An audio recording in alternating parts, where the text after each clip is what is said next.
তোমরা কিন্তু অনেকেই জিজ্ঞেস করো যে দিদিভাই পিসিওএম নিয়ে একটা ভিডিও দাও।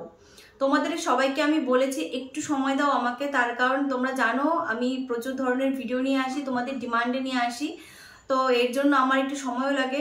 তাছাড়া কিন্তু আমি একটা কাজের সাথেও যুক্ত আছি পার্সোনালভাবে, সবাইকে গাইড করতে হচ্ছে, তো সেক্ষেত্রে কিন্তু আমার সময়টা বের করতে একটু প্রবলেম হচ্ছে, কিন্তু আমি চেষ্টা করি তোমাদের সমস্ত রকমের ভিডিও দেওয়ার।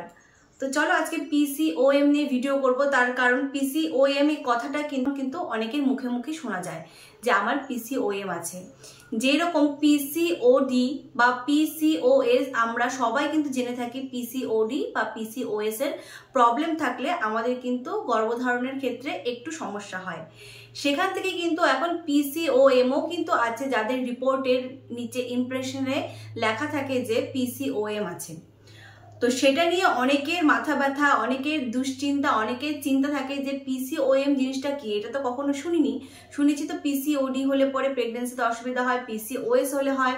পিসিওএমটা এটা কি আরো বড় কিছু রোগ, বা এটা কি পিসিওডি বা পিসিওএস এর থেকেও কি বড় কিছু, আমাদেরকে এটাতে কনসেপশনের প্রবলেম হবে?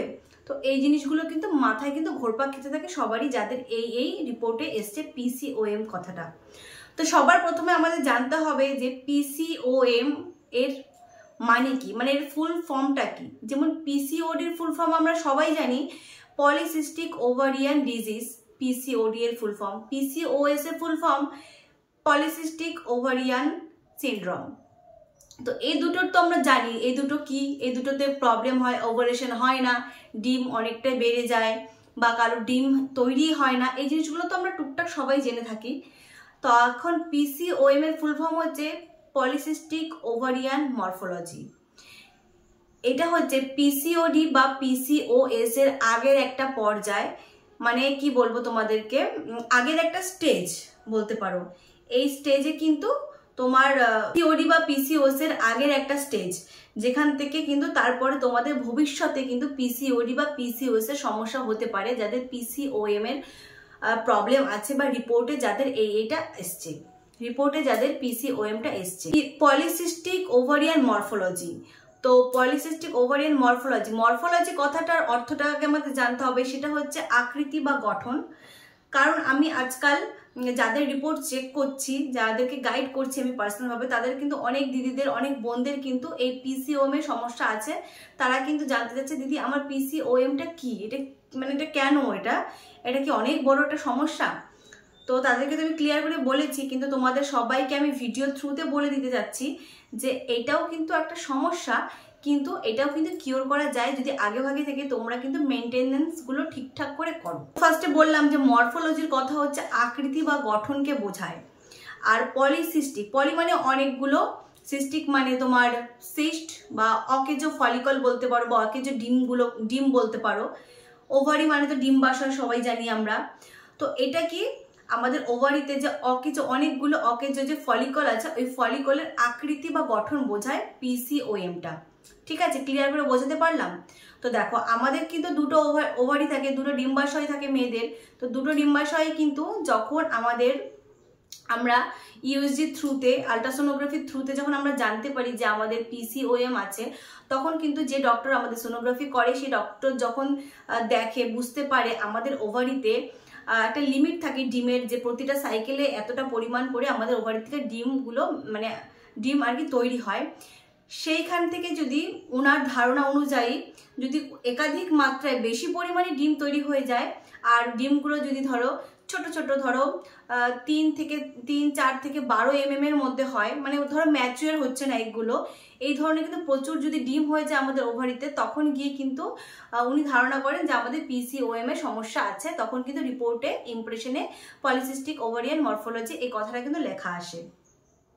তো অনেকের ধারণা আবার ভাবতে পারে যে অনেকগুলো ডিম হচ্ছে আমাদের ওভারিতে, তাহলে তো ভালো কথা, অনেকগুলো ডিম হলে তো যে কোনো একটা ফেটে গেলে বা র্যাপচার হয়ে গেলে পরে, রিলিজ হয়ে গেলে পরে আমাদের তো প্রেগনেন্সি চলে আসবে। কিন্তু এটা না, আমাদের কিন্তু প্রেগনেন্সি এর জন্য একটা ফলিকলের মাপ ভালো, মানে ঠিকঠাক হতে হবে। 18 থেকে 20 বা 21-এর মধ্যে যখন আমাদের ডিমটা হয়ে যায় ম্যাচিওর, তখন গিয়ে কিন্তু আমাদের প্রেগনেন্সি কনসেপশনের চান্স খুবই হাই থাকে, খুব ভালো হয়। তো সেক্ষেত্রে এই পিসিওএম এর ক্ষেত্রে কি হয়, প্রচুর ডিম তৈরি হয়ে যায়, সেখান থেকে ছোট ছোট ছোট ছোট ডিম আর কি, ওগুলো ম্যাচিওর হতে পারে না, একটার সাথে একটা লেগে লেগে থাকে, ওটা ঠিকঠাক করে ম্যাচিওর হয়ে মানে রিলিজ হতে পারে না। যেহেতু আমাদের প্রতিটা সাইকেলে কিন্তু যে কোনো একটা বা দুটো ডিমের কিন্তু সিলেকশন হয়ে যায় প্রথম থেকে, যে এই ডিমটা এই মাসে এই ওভারি থেকে আমাদের রিলিজ হবে ফর ওভুলেশন। তো পিসিওএম এর ক্ষেত্রে কি হয়, এটা আনওভুলেশন হয়ে যায়, ওটা ওভুলেশনই হতে পারে না ঠিক করে। তো সেক্ষেত্রে এই জিনিসটা কিন্তু প্রথম দেখা দেয়। আর এই জিনিসটা কিন্তু শুরু থেকে যদি মেনটেনেন্স না করা হয় তাহলে কিন্তু সেটা গিয়ে ভবিষ্যতে পিসিওডি বা পিসিওএস এর মতন কিন্তু তৈরি হয়ে যেতে পারে। আর সেখান থেকে কিন্তু আমাদের গর্ভধারণের অনেকটাই সমস্যা হতে শুরু করে। যেমন আমরা জানি পিসিওডি পিসিওএস থাকলে পরে কিন্তু খুব সহজে কিন্তু মা হতে পারছে না অনেকেই।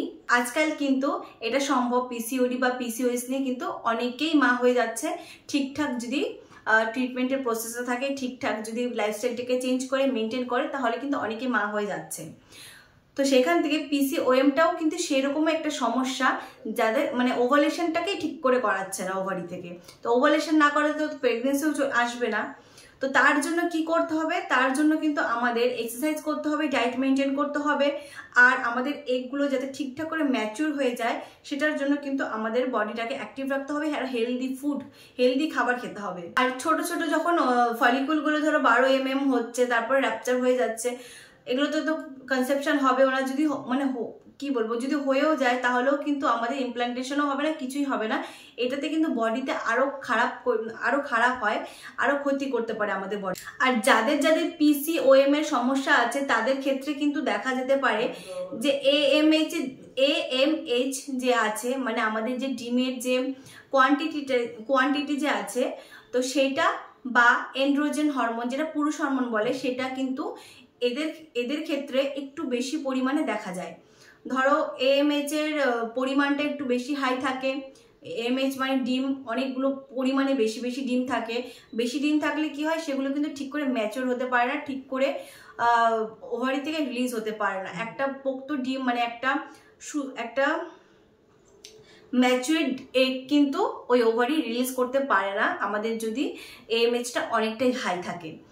আর এন্ড্রোজেন হরমোন যেটা আমি বললাম, পুরুষ হরমোন, এই হরমোনটা কিন্তু মানে মেলদের বডিতে বেশি পাওয়া যায়। সেটা যদি ফিমেলদের বডিতেও আছে, একটা মাপ আছে সেই এন্ড্রোজেন হরমোনটার, সেই মাপের থেকে যদি অতিরিক্ত পরিমাণে যদি যখন চলে আসে, তখন গিয়ে কিন্তু এই আনওভুলেশনের একটা সমস্যা দেখা যায়। আর তখন কিন্তু আমাদের বডিতে অনেকের হেয়ার গ্রোথ হয়ে যায়, এই সাইড দিয়ে, গাল দিয়ে, এই সাইড দিয়ে, মানে যেমন মেলদের হয় পুরুষদের হয় সেরকম কিন্তু অবাঞ্ছিত লোম কিন্তু আমাদের শরীরে কিন্তু দেখা যেতে পারে। আশা করছি তোমরা বুঝতে পেরেছো পিসিওএমটা কি। তো তোমরা কেউ টেনশন করবে না, পিসিওএম নিয়েও কিন্তু কনসেপ্ট হয়, কিন্তু আমি বলবো আগে ভাগে থেকেই ঠিকঠাকভাবে তোমরা এই জিনিসটাকে বুঝতে শেখো, চিনতে শেখো, প্রপারভাবে ট্রিটমেন্ট নাও, যাতে করে পরবর্তীতে যাতে তোমাদের পিসিওএস বা পিসিওডি এর সমস্যাতে যাতে পড়তে না হয়, যাতে ভুগতে না হয়। কারণ যাদের পিসিওএস বা পিসিওডি সমস্যা আছে তারাই একমাত্র জানে প্রেগনেন্সিতে যে কতটাই সমস্যা হচ্ছে তাদের। খুব ইজিলি কিন্তু তারা মা হতে পারছে না, অনেকটা লড়াই করে, অনেকটা কিন্তু ধৈর্য সহকারে কিন্তু তারা মা হতে পারছে। তো আশা করছি তোমাদের ভিডিওটা একটু হলেও হেল্প হবে। যদি ভালো লেগে থাকে তাহলে কমেন্ট বক্সে আমাকে জানাতে একদম ভুলবে না। আর তোমরা কি ধরনের ভিডিও দেখতে চাও নেক্সটে আমাকে কিন্তু এটাও কমেন্ট করে অবশ্যই জানাবে। আর যারা আমার চ্যানেলে আজকে নতুন, চ্যানেলটাকে সাবস্ক্রাইব করে চ্যানেলের পাশে থাকবে, লাইক করবে, কমেন্ট করবে।